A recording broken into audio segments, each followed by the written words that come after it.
तो दोस्तों आपके सामने जो जहाज चल रहा है ये दुनिया का सबसे बड़ा ट्रेड करने वाला जहाज है और इस जहाज के अंदर 24,000 20 फुट के कंटेनर आ जाते हैं और ये 24,000 कंटेनर लेकर एक देश से दूसरे देश की यात्रा पर जा सकता है। लेकिन दोस्तों ये बातें तो कुछ लोगों को पता होंगी, लेकिन अगर हम आपको ये कहें कि ये 24,000 कंटेनर लेकर चलने वाला जहाज मलेशिया तो रुक सकता है, श्रीलंका तो रुक सकता है, लेकिन आपके 140 करोड़ भारतवासियों के देश में यह जहाज रुकने की कोई क्षमता नहीं है। और आप इसके ऊपर क्या कहोगे?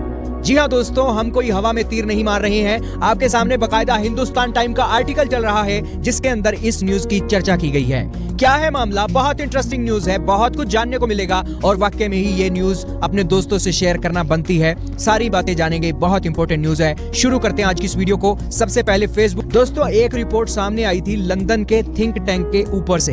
उसने कहा था कि भारत दुनिया की वर्ल्ड की फैक्ट्री बनना चाहता है, लेकिन भारत एक साल के अंदर तकरीबन 1.7 करोड़ इस तरीके के 20 फुट के कंटेनरों का सामान एक्सपोर्ट कर देता है, जबकि दूसरी तरफ चाइना 24 करोड़ इस तरीके के 20 फुट के जो कंटेनर है वो अपनी शिपों के अंदर लादकर दुनिया के दूसरे देशों में सामान एक्सपोर्ट कर देता है एक साल के अंदर। भारत का आंकड़ा है 1.7 करोड़, चाइना का आंकड़ा है 24 करोड़। दोस्तों चाइना के अंदर बहुत सी फैसिलिटीज हैं उनके पोर्ट के ऊपर, वहां पर इस तरीके की 24 हजार कंटेनरों की शिपें डॉक हो सकती हैं। सारा इंफ्रास्ट्रक्चर उनका बना हुआ है। दोस्तों इस तरीके की ये जो शिपें हैं इनका वजन बहुत ज्यादा हो जाता है। भारत के पोर्टों पर अगर उसकी खुदाई अच्छी तरीके से नहीं हुई है तो ये शिपें वहां उस पानी में नहीं जा सकती हैं। और भारत के अंदर अभी तक कोई ऐसी पोर्ट नहीं है जो इस दुनिया की सबसे बड़ी ट्रेड करने वाली शिप जिसका नाम है एवर ए लोट, 24,000 कंटेनर आ जाता है। ये शिप भारत के किसी भी पोर्ट में नहीं रुक सकती है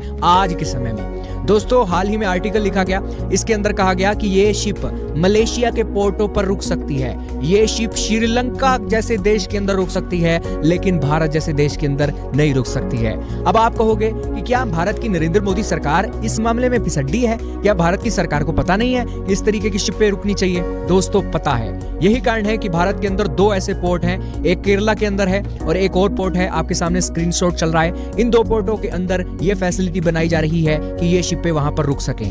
दोस्तों आज गौतम अडानी जी का नाम बोलता है पोर्ट इंडस्ट्री में, लेकिन उनके पोर्ट में भी 17,000 कंटेनर वाली शिप डॉक कर सकती है, लेकिन फिर भी वो रिस्क नहीं लेते हैं और उनके पोर्ट पे भी ये 24,000 कंटेनर वाली शिप है, वहां डॉक नहीं हो सकती है। दोस्तों हमें दुनिया की वर्ल्ड फैक्ट्री बनना है और उस फैक्ट्री बनने में जितने ज्यादा कंटेनरों वाली बड़ी शिप हमारे देश के अंदर रुकेगी उतना ज्यादा हमें जो किराया है वो सस्ता पड़ेगा और हमारा सामान सस्ते दामों में दुनिया के दूसरे देशों के कोने में जा सकेगा। अभी फिलहाल क्या होता है, छोटी छोटी शिपें हैं, भारत का काम चल जाता है, लेकिन भारत की जैसे जैसे डिमांड बढ़ेगी ना वैसे वैसे ही भारत इन सारी रिक्वायरमेंटों को पूरा करेगा। आने वाले समय में केरला के अंदर जो पोर्ट है वो 2024 के अंदर शुरू होगा, ऐसे ही दूसरा पोर्ट है वो 2028 के बाद में शुरू होगा।